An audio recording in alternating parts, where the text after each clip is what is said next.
আল্লাহ তাআলা বলেন আসমান জমিনের মালিক কে? সব ক্ষমতার মালিক আমি আল্লাহ। চাইলে কাউকে ছেলে দেই, কাউকে মেয়ে দেই।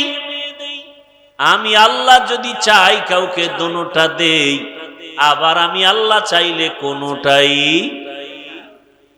আর আপনারা স্লোগান শুরু করছেন কি? ছেলে হোক মেয়ে হোক দুটোর বেশি নয়, একটা হলে ভালো হয়, না হইলে আরো ভালো। কেন? সন্তান বেড়ে গেলে থাকবে কই? খাবে কি? আল্লাহ কয় তাকায় দেখ, জমিন তো ছিল না, ছিল এক সময় পানি আর পানি।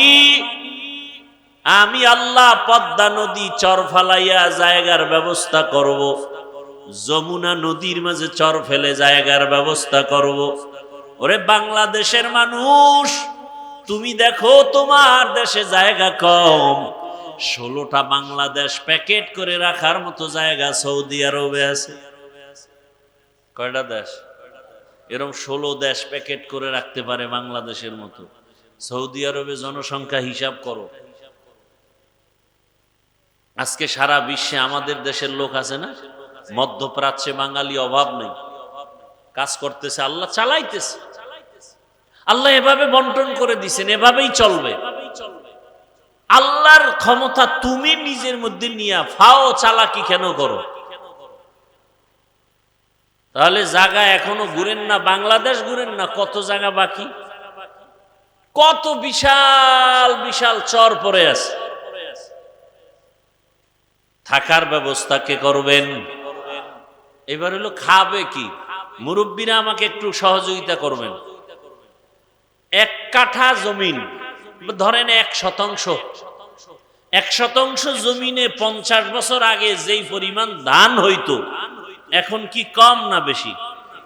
কে বাড়াইছে? সরকার না আপনার দাদায়? কে বাড়াইছেন?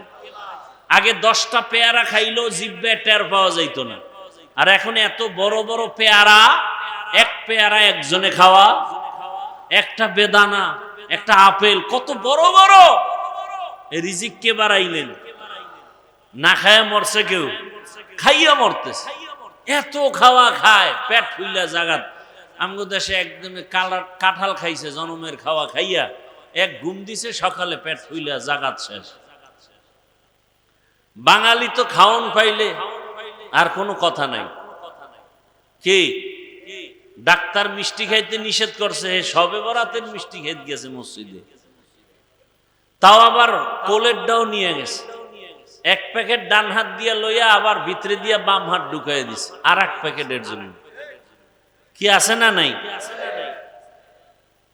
তো বাম হাত দিয়া যখন নিতেছে, পিছন দিয়ে একজনে দেয় আমি 1 প্যাকেটই পাইলেও 2টা লয়ে টানে কেন? ও ডান বগলের ডালয়ে টান দিছে। টান দিছে পর দুইজনের সাথে লাগছে ঝগড়া, কিলাকিলি, ধুম কিলাকিলি, জেলাফি ফইরা ভর্তা পায়ের তলে। কিলাকিলি করতে করতে, ধাক্কা ধাক্কি করতে করতে 1.5 ঘন্টা দেয় মসজিদে কেউ নেই, ওরা দুইজন ছাড়া। এইবার কার কত ক্লান্ত হয়ে গেছে, জেলাফি পাইলাম না, কারে মসজিদে আসবো না। খাওয়ার জন্য এত পাগল। এই যত মামলা হামলা, যত কিছু ঝগড়া ফাসাদ, এই খাওন আর খাওন। খাইতে পারে 250 গ্রাম, 1.5 কেজি লয়ে টানাটানি। বাইরে মাইরে ফেলাইছে নিজে বেশি খাওয়ার জন্য। বাবাকে পর্যন্ত হত্যা করে, নিজে সম্পদের মালিক হবে। বিনিময়ে কি হলো?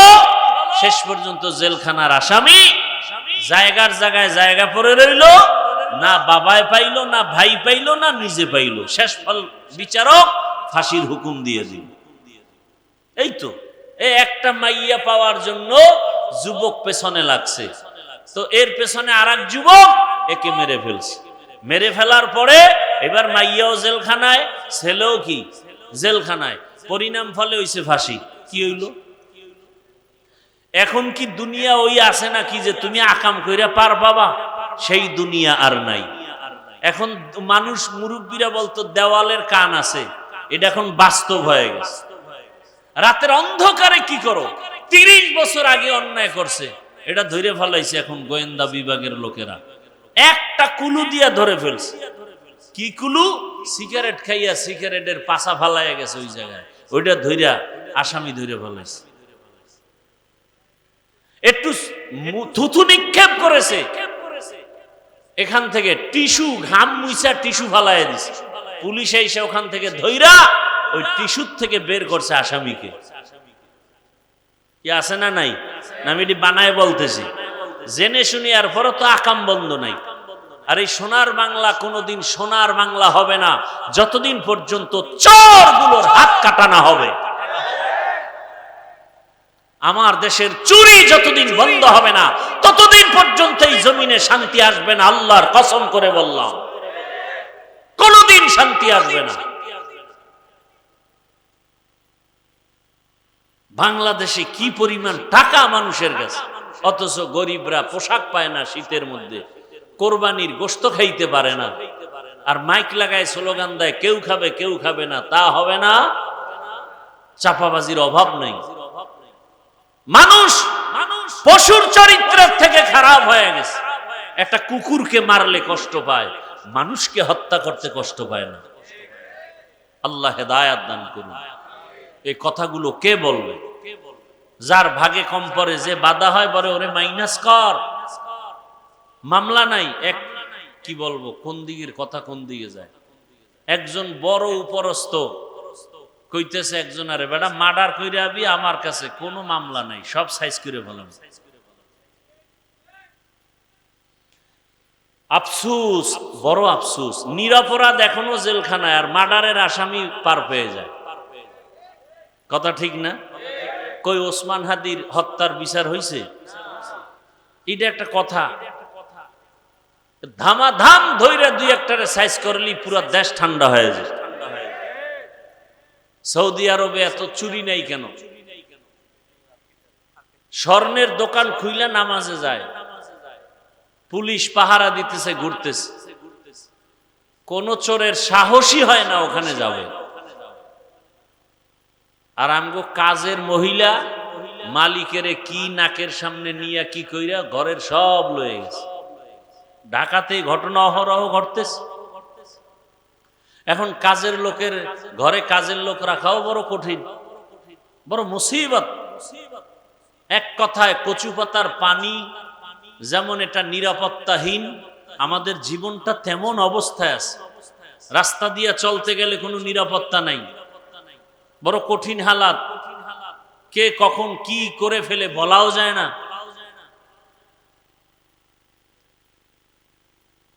তো কোন কথার থেকে কত দূর আসলাম মনে নাই? নূহ আলাইহিস সালামের দ্বারা ওই বাবেল শহরের নমরুদ, মনে আছে না? স্বপ্ন দেখা ইব্রাহিম নামের সন্তান আসবে, এটা আসতে দেওয়া হবে। ডাইরেক্টর বানাইলো কারে? নমরুদ, ইব্রাহিম নবীর বাবা আজরকে। আল্লাহর সিদ্ধান্ত কি? ডাইরেক্টরের ঘরেই ইব্রাহিম আসবে। আসলো তো, আসলো। অনেক বড় ঘটনা। শেষ পর্যন্ত ইব্রাহিম নবীকে মা গোপনে গোপনে লালন পালন করে বড় বানাইছে। এখন চেহারা সুন্দর, দেখে তো যে দেখে তারই কি লাগে? মায়া, মোহাব্বত বেড়ে যায়। বাবার মায়া, ঘরে লালন পালন হয়ে গেল। নমরুদেরও মায়া লাগছে দেখা। যখন ইব্রাহিম আল্লাহর পথে দাওয়াত দেয়, ইব্রাহিম নবী বাবারে বললেন, আতাত্তাখিজু আসনামান আলিহা, ও বাবা, নিজের হাতে মূর্তি বানাইয়া তোমরা তারে খোদা মানো, এটা কেমন কথা? নিজের হাতে মূর্তি বানায়, মাছিও সরাইতে পারে না। সামনে দুধ কলা দেয় খাইতেও, ফাঁকে দিয়ে মাছি এসে খাইয়া যায়। কথা ঠিক না? এরে আবার খোদা মানে। কথা ঠিক? ইব্রাহিম নবী বললেন, নিজের হাতে খোদা বানায়, এটা আবার তুমি পূজা করো, এটা কেমন কথা? এই বাপের চেয়ে বেশি বুঝিস না। এবার অনেক ঘটনা আপনারা শুনছেন ওলামায়ে কেরামদের জবানে। সর্বশেষ ইব্রাহিম নবীর এক আল্লাহর দাওয়াত শুনিয়া নমরুদ পর্যন্ত ফাবুহিতাল্লাযী কাফার। ইব্রাহিম নবী প্রশ্ন করেন, নমরুদ জবাব দিতে ব্যর্থ হয়ে গেল। জালেম যখন যুক্তি দিয়ে আগাইতে পারে না, তখন জুলুম করা শুরু করে। তখন কি করে? জুলুম, মেরে ফেলো, ওর বাড়ি আগুন জ্বালাও। এটা হলো জালেমের কাজ। যুক্তিতে আগাইতে পারে না, জুলুম করে এখন নিজে বড় হবে। নমরুদ এবার ডাক দিল, ও আজর। নবীজি বলেন, তোমরাও যারা হজে যেতে পারো নাই, হাজিদের নমুনা একটু অনুসরণ করো। কোরবানি দেওয়া পর্যন্ত নখ চুল কাটিও না। অন্তত বাইতুল্লাহ না গেলেও এর বরকত আল্লাহ কিছু দিবেন। আর ইব্রাহিম নবীর আওয়াজ, হজের এলানে যারা লাব্বাইক বলছে, এরা বাইতুল্লাহ হজ না করে কবরে যাবেন।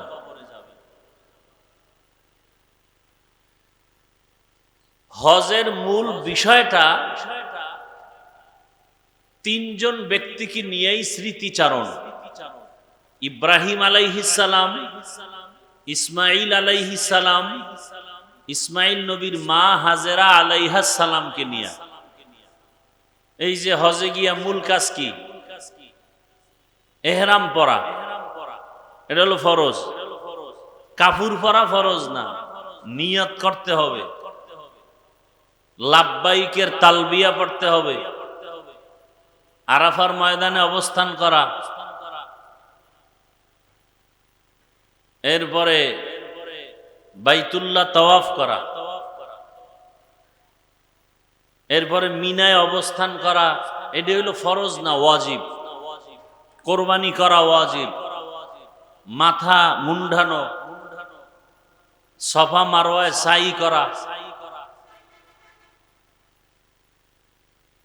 তো মিনায় কোরবানি দেওয়া ইব্রাহিম ইসমাইলের স্মৃতি।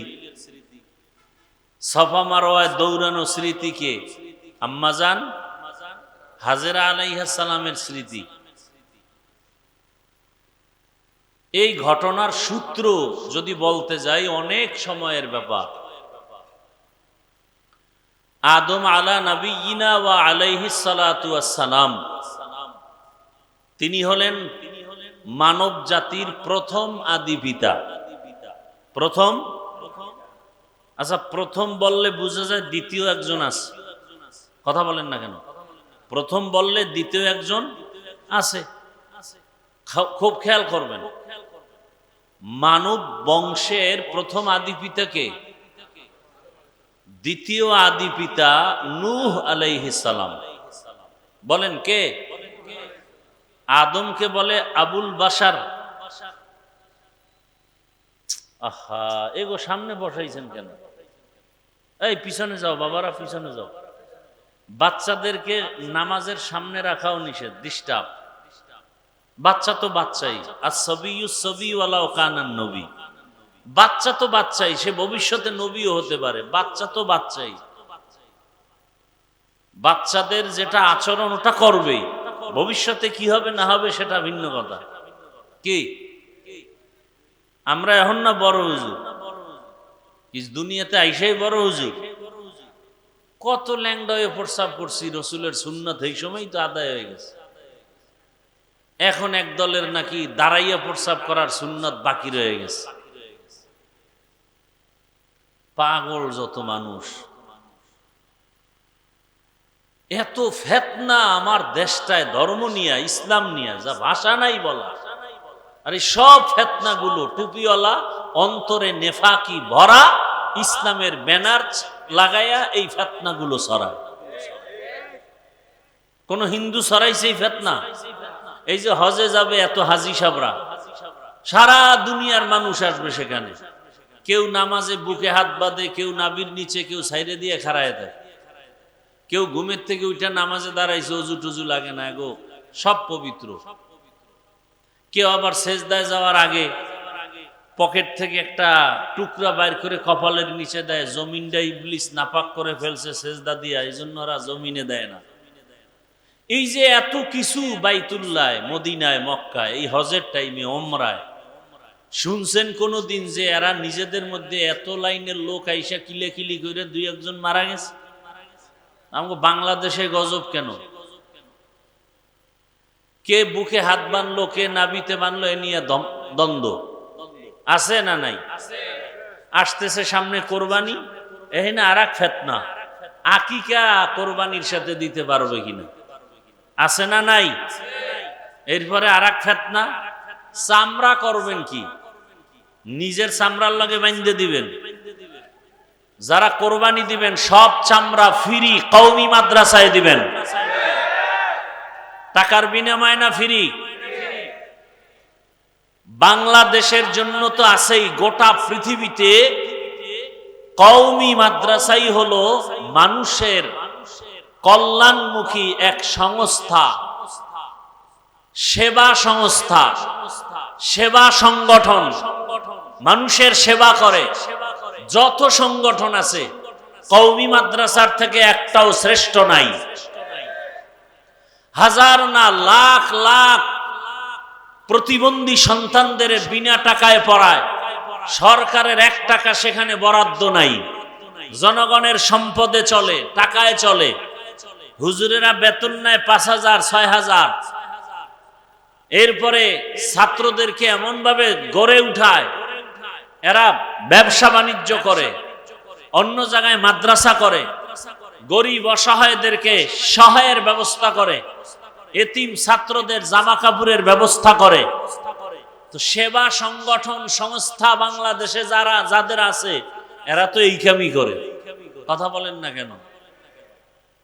এই গরিবদের সহযোগিতা করে, ত্রাণ দেয়। কওমি মাদ্রাসার অধিকাংশ সন্তানরা গরিব, এতিম, অসহায়। তাহলে যাকাতের টাকা, ফেতরার টাকা এরা খাবে না? গরিবরা খাবে না, না ধনীরা? অতএব চামড়া, কোরবানির চামড়া ফ্রি, কওমি মাদ্রাসায় দিবেন, এটা অন্যান্য জায়গায় দেওয়ার থেকে শ্রেষ্ঠ এবং উত্তম। আসতে বললেন কেন? এই কথা, তার অন্তর ভালো না, তার অন্তর ভালো না। এ কথার বিপরীত যারা কথা বলবে তাদের অন্তর ভালো না। আল্লাহ হেদায়াত দান করুন। নাকি চামড়া আপনি খাবেন? খবরদার, দিবেন তো। এই চামড়া নিয়ে এক সিন্ডিকেট চলতেছে আমাদের দেশে, বড় কঠিন, মূল্য নাই। অনেক মাদ্রাসাওয়ালারা সিদ্ধান্ত নিছেন এই চামড়া উঠাবেন না। আসলে কওমি মাদ্রাসার মূল জনগণের সাথে একটা সম্পৃক্ততা। এই মাদ্রাসাগুলো চলি জনসমর্থন, জনসহযোগিতা। চামড়া বড় কথা না, মানুষের সাথে একটা সম্পর্ক, মহব্বত বড় কথা। অতএব 1 লাখ, 1.5 লাখ, 80,000, 50, 55, 45, 35, 30,000 টাকা, 20,000 টাকা এক ভাগে কোরবানি দেন। আরো যদি 500 টাকা লাগে দিবেন না? কি ভাগে 500 টাকা লাগলে দিবেন না? দিতেন। তা চামড়ার 200-100 টাকা নেওয়ার জন্য এত অন্তরে আবেগ কেন? চামড়াটা ফ্রি, এখন তো দাম নাই বললেই চলে। ফ্রি কওমি মাদ্রাসা দিয়া দিবেন এতিমদের পেছনে, যারা এটা খাওয়ার হক যথাযথভাবে ওখানে আদায় হবে। এবং এতিম কারা? এরা একটা হাতের দিয়া গুনাহ করে না, চোখ দিয়া গুনাহ করে না, পা দিয়া গুনাহ করে না, জবানে গালি দেয় না, চোখ দিয়ে বেগানা দেখে না, 24 ঘন্টা কোরআন তেলাওয়াত করে, রসুলের হাদিস পড়ে। তাহলে কওমি মাদ্রাসায় দিলে ফায়দা 2টা। এক ফায়দা হলো গরিব এতিমের সহযোগিতা হলো, আর একটা হলো কোরআন হাদিস শিখার সহযোগিতা হলো, এলমে দিন শিখানোর সহযোগিতা হলো। 2 লাভ। এটা যারা বুঝে না সেটা ভিন্ন, যারা বুঝিয়াও বুঝে না এদের অন্তর ভালো না। আল্লাহ হেদায়াত দান করুন। কি নিয়াত করা যায় যারা কোরবানি দিবেন? কি আবার কি আন্দোলন আসেনি মাঝখানে? হ্যাঁ, আল্লাহ সবাইকে বুঝার তৌফিক দান করেন। তো আদম আলাইহিস সালাম মানব জাতির প্রথম পিতা, আর দ্বিতীয় পিতার নাম কি বললাম? নূহ আলাইহিস সালাম, আবুল বাশারে সানি। এর ঘটনা আপনারা অনেকেই জানেন। আদম নবী দুনিয়ার থেকে বিদায়ের 1200 বছর পর, কত বছর? 1200 বছর পরে এই জমিনের অবস্থা এমন ছিল যে মূর্তি পূজায় ভরা, সব ভরা। ভাস্কর্য বানায় শয়তান মানুষকে মূর্তি পূজায় লিপ্ত করায় দিল। একটা মানুষও জমিনে ছিল না যে মূর্তি পূজা করে নাই। আল্লাহর সাথে শিরিক করার মধ্যে যতটা মারাত্মক শিরিক আছে, মূর্তি পূজা হলো সব থেকে নিকৃষ্টতম শিরিক। আমাদের মুসলমান যদিও মূর্তির সামনে এরকম হাত জোর করে বলে না, লক্ষ্মী কিছু দাও, কিন্তু ঘরের আলমিরা, সুকেশ, বাঘ, ভাল্লুক, বানর দিয়া বোঝাই করে রাখছে। পুতুলের অভাব নাই ঘরের ভিতরে, আছে না নাই? যে আপনাদের ঘরে পুতুল নাই? তো আমগো হুজুরদের সন্তান কান্না করে, কান্না বন্ধ করার জন্য তো কখনো পুতুল কিনে দিনে, আপনারা দিলেন কেন? যদিও ডাইরেক্ট মূর্তি পূজা করেন না, কিন্তু মূর্তিকে ভালোবাসেন, এই জন্য এটা রাখছেন ভিতরের রুমেও না, সামনের রুমে, যেন আমরা হুজুরেরা ঢুকলেও দেখি, আছে না নাই? এরপরে বাবার ছবি, দাদার ছবি, নেতার ছবি, নেত্রীর ছবি, এটা তো আছেই। আল্লাহ সবাইকে এই শিরিক থেকে হেফাজতের ব্যবস্থা করে দিন। আরো জোরে বলেন আল্লাহুম্মা আমিন। এই শয়তান মূর্তি পূজায় লিপ্ত করায় দিল গোটা দুনিয়াতে। একটা মানুষও ছিল না যে মূর্তি পূজা করে নাই। সেই সময় আল্লাহ পাক নূহ আলাইহিস সালামকে পাঠালেন। নূহ আলাইহিস সালাম 950 বছর উম্মতকে দাওয়াত দিলেন, এক আল্লাহর ইবাদত করো। কয় আল্লাহর? এক আল্লাহ। দাওয়াত দিছেন কত বছর? কথা বলেন না কেন? 950 বছর। এই মেহনতে মাত্র মূর্তি পূজা ছেড়ে আল্লাহর ইবাদতে আসছে 40 জন। কয়জন? কয়শো বছরে কয়জন আইলো? মাত্র 40 জন। আল্লাহ জানায় দিলেন, নূহ বহু মেহনত করেছো, আরো যদি করো আর একটা লোকও শিরিক মূর্তি পূজা থেকে ফিরবে। নূহ নবী বলেন, হে আল্লাহ, যদি নাই ফিরে তাহলে এদেরকে ধ্বংস করে দাও, যেন আর মুশরিক তৈরি না হয়, জন্ম না হয়। নূহ আলাইহিস সালাম বললেন, قال نوح رب لا تذر على الأرض من الكافرين ديارا إنك إن تذرهم يضلوا عبادك ولا يلدوا إلا فاجرا كفارا। দোয়া কবুল হয়ে গেছে। দোয়া কি হয়ে গেছে? আল্লাহ বললেন, হে পয়গম্বর নূহ, নূহ নবীর নাম কি জানেননি? কথা কন না কেন? নূহ নবীর নাম আব্দুল গফফার। নূহ নবীর নাম কি? নূহ শব্দটা আসছে কান্না থেকে, ক্রন্দনকারী। ইয়া নূহ, নূহ নবী এত কাঁদতেন আল্লাহর কাছে, আল্লাহ কান্নাওয়ালা শব্দ দিয়া ভালোবেসে ডাকছেন, ইয়া নূহ। আর আমাদের মধ্যে কান্না নাই। এমনিই তো নাচনেওয়ালা বুড়ি, আরো যদি পায়। কান্না নাই, এর মধ্যে একদল কয় বেশি কাদা লাগে না। অথচ আল্লাহ বলেন বেশি কাঁদো, কম হাসো। আল্লাহর রাসূল বলেন জাহান্নামের ভয়, লা ইয়ালিজুন নারা রাজুলুন বাকা মিন খাশিয়াতিল্লাহ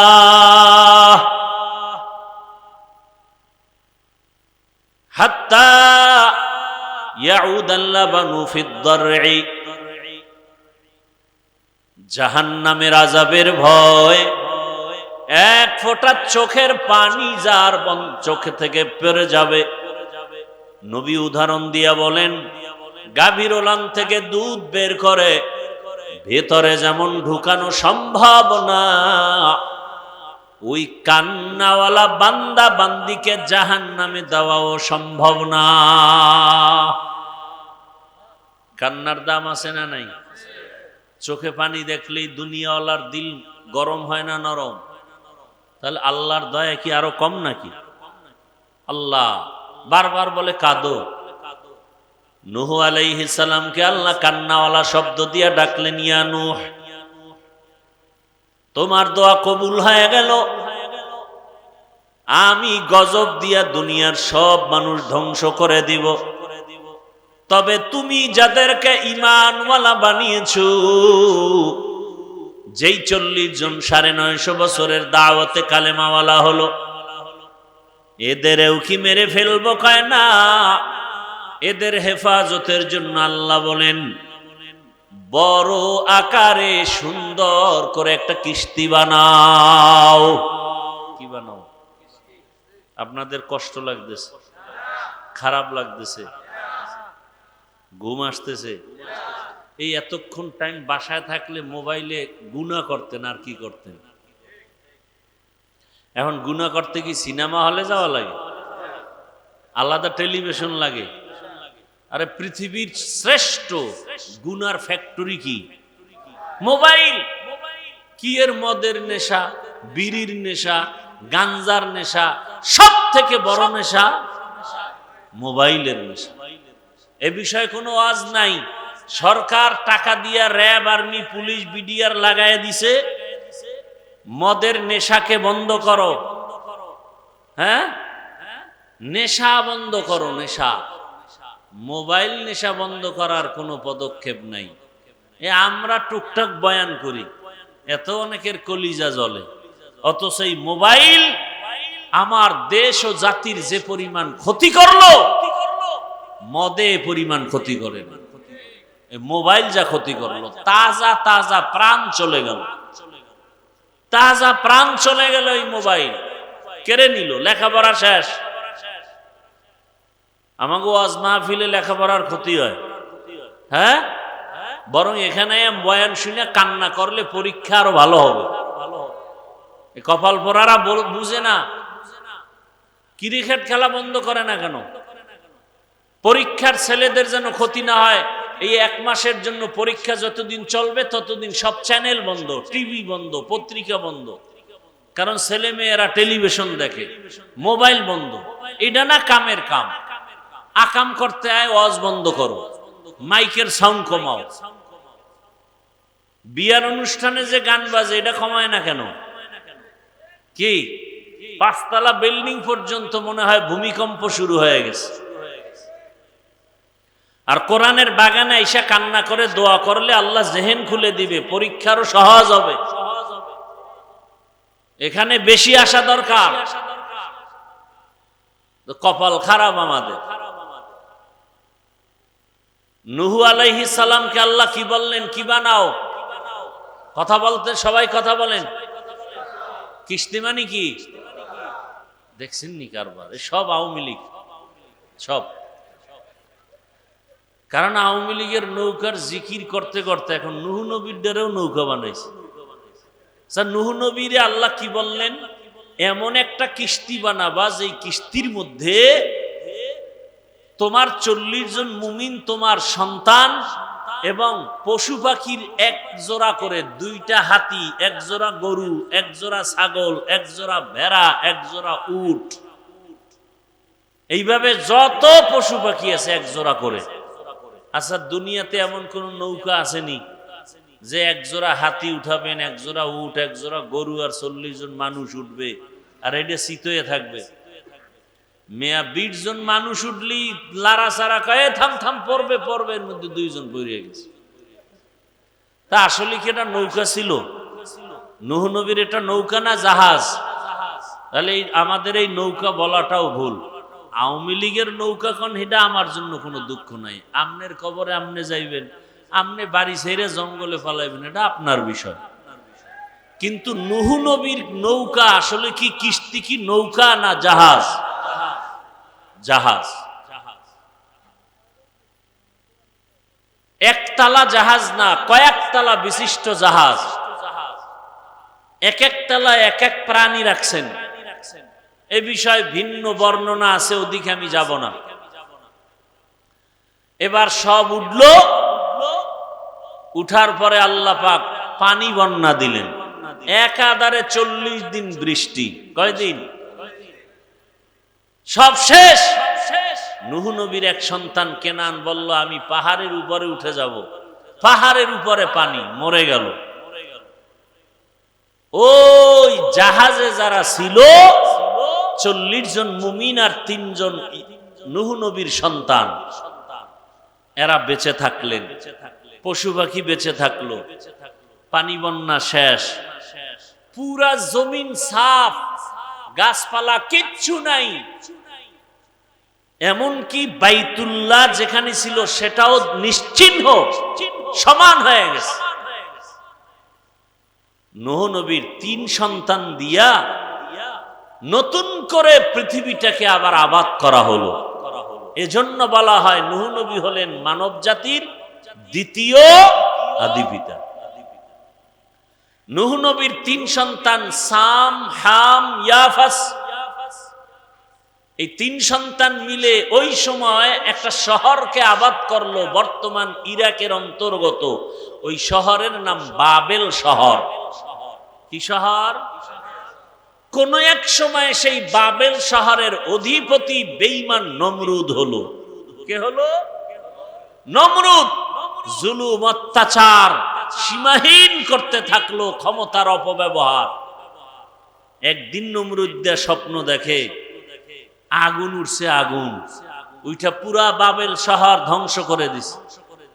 ভয়ে ঘুম থেকে উঠে গণকেরে ডাকলো, গণনা কর।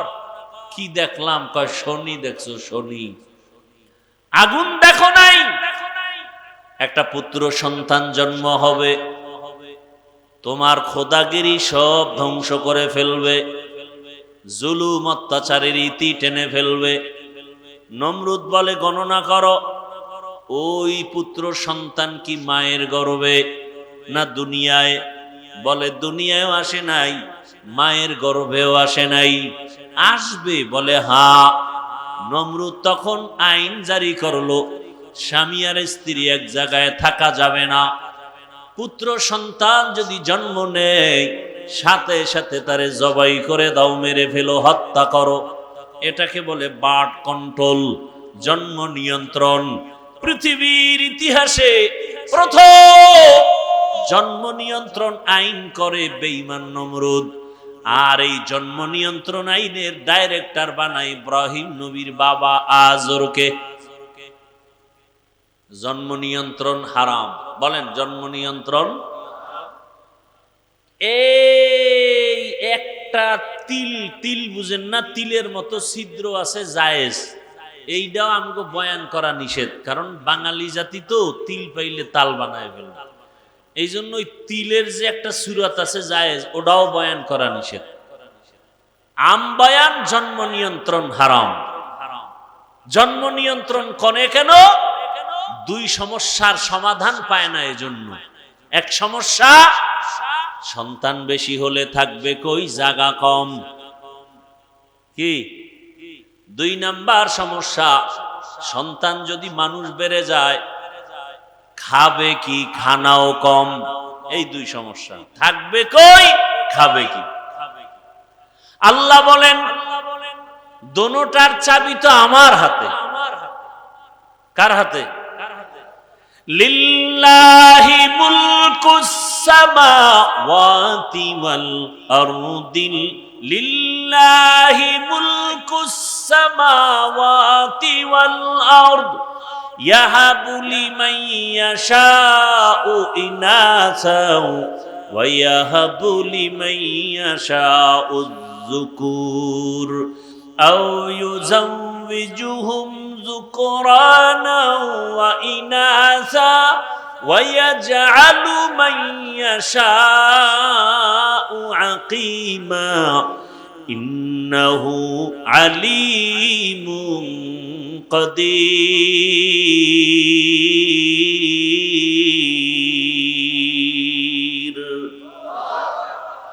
বখা কুরআন কালামুল্লাহ বসনো কদিমাস্তি কদিমাস্তি নইনো।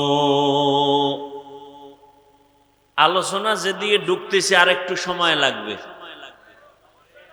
দিবেন সময়, আল্লাহ কবুল করে।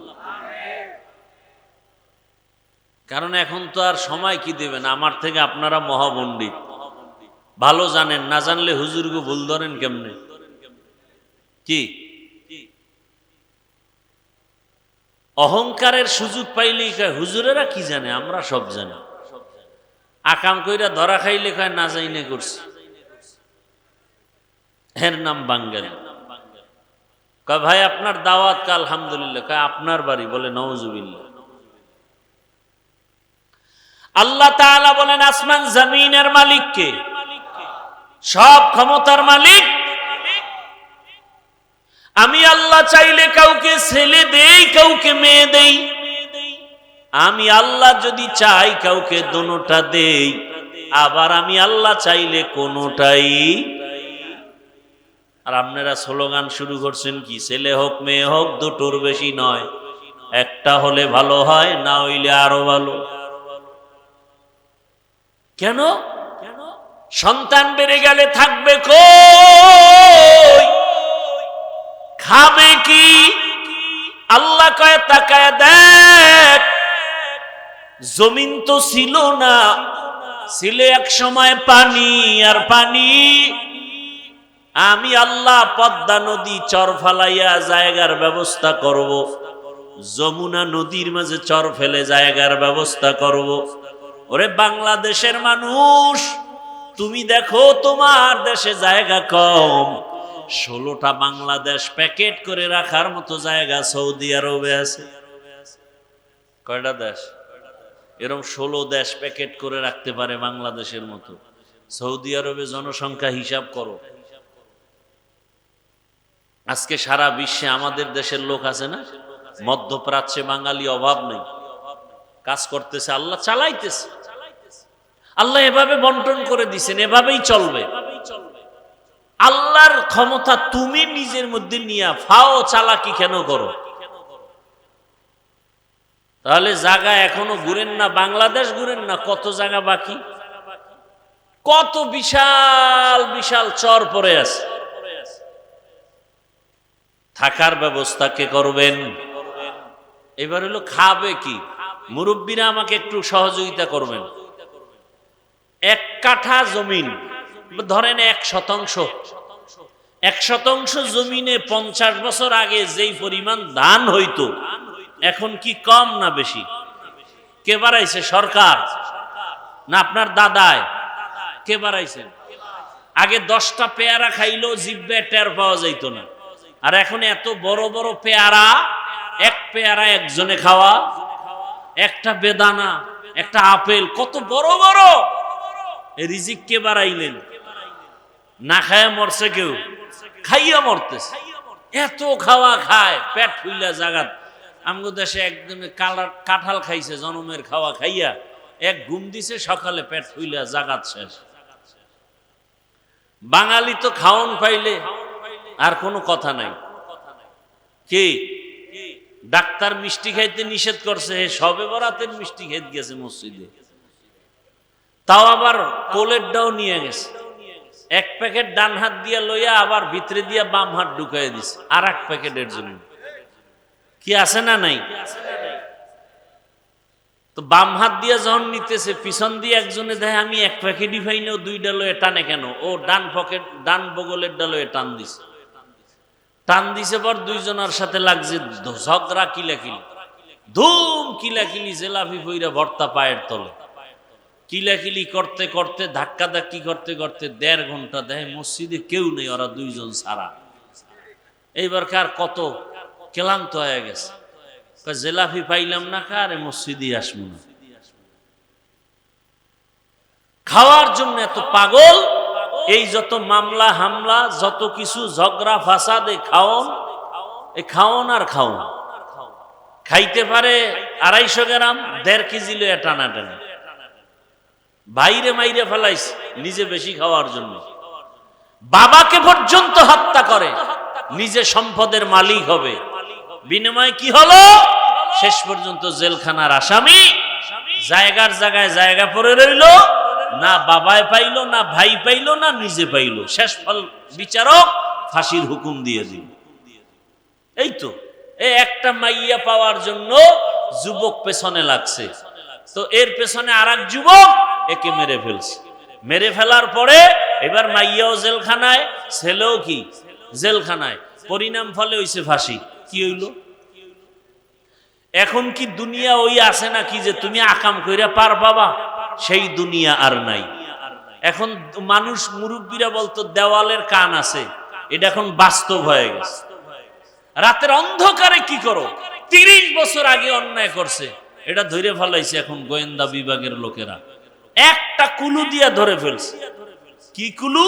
সিগারেট খাইয়া সিগারেটের পাশা ফালাইয়া গেছে ওই জায়গায়, ওইটা ধইরা আসামি ধরে ফেলাইছে।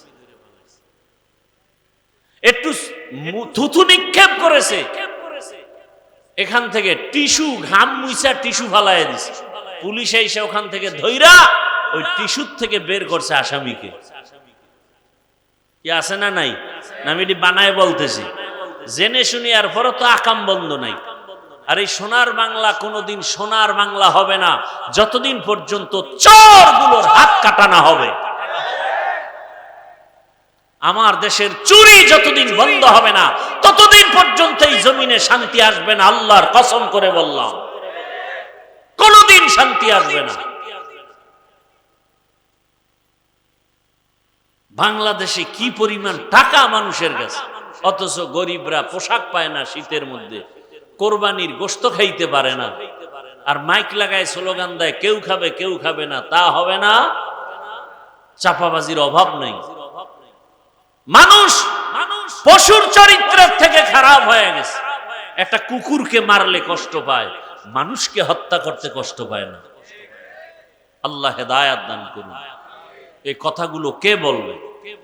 যার ভাগে কম পড়ে, যে বাধা হয় বলে ওরে মাইনাস কর, মামলা নাই। এক কি বলবো, কোন দিকের কথা কোন দিকে যায়। একজন বড় উপরস্থ কইতেছে একজন, আরে বেটা মার্ডার কইরা আবি, আমার কাছে কোনো মামলা নাই, সব সাইজ করে ফেলাম।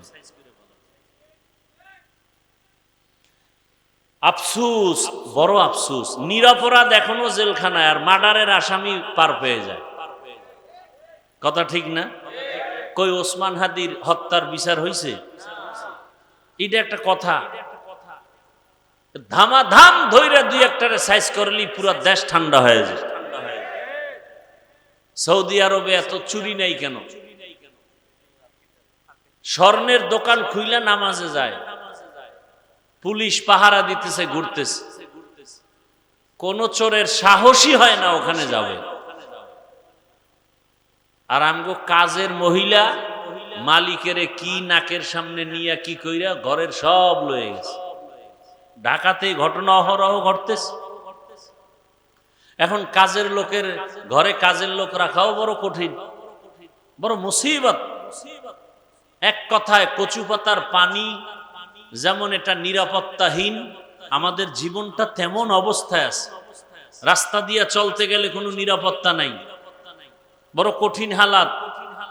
কে কখন কি করে ফেলে বলাও যায় না।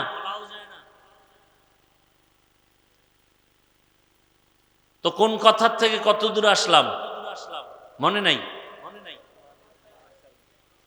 নূহ আলাইহিস সালামের দ্বারা ওই বাবেল শহরের নমরুদ, মনে আছে না? স্বপ্ন দেখা ইব্রাহিম নামের সন্তান আসবে, এটা আসতে দেওয়া হবে। ডাইরেক্টর বানাইলো কারে? নমরুদ, ইব্রাহিম নবীর বাবা আজরকে। আল্লাহর সিদ্ধান্ত কি? ডাইরেক্টরের ঘরেই ইব্রাহিম আসবে। আসলো তো, আসলো। অনেক বড় ঘটনা। শেষ পর্যন্ত ইব্রাহিম নবীকে মা গোপনে গোপনে লালন পালন করে বড় বানাইছে। এখন চেহারা সুন্দর, দেখে তো যে দেখে তারই কি লাগে? মায়া, মোহাব্বত বেড়ে যায়। বাবার মায়া, ঘরে লালন পালন হয়ে গেল। নমরুদেরও মায়া লাগছে দেখা যখন ইব্রাহিম আল্লাহর পথে দাওয়াত দেয়, ইব্রাহিম নবী বাবারে বললেন, আতাত্তাখিজু আসনামান আলিহা, ও বাবা, নিজের হাতে মূর্তি বানাইয়া তোমরা তারে খোদা মানো, এটা কেমন কথা? নিজের হাতে মূর্তি বানায়, মাছিও সরাইতে পারে না, সামনে দুধ কলা দেয় খাইতেও, ফাঁকে দিয়ে মাছি এসে খাইয়া যায়, কথা ঠিক না? এরে আবার খোদা মানে, কথা ঠিক? ইব্রাহিম নবী বললেন, নিজের হাতে খোদা বানায় এটা আবার তুমি পূজা করো, এটা কেমন কথা? এই বাপের চেয়ে বেশি বুঝিস না। এবার অনেক ঘটনা আপনারা শুনছেন ওলামায়ে কেরামদের জবানে। সর্বশেষ ইব্রাহিম নবীর এক আল্লাহর দাওয়াত শুনিয়া নমরুদ পর্যন্ত, ফাবুহিতাল্লাযী কাফার, ইব্রাহিম নবী প্রশ্ন করেন, নমরুদ জবাব দিতে ব্যর্থ হয়ে গেল।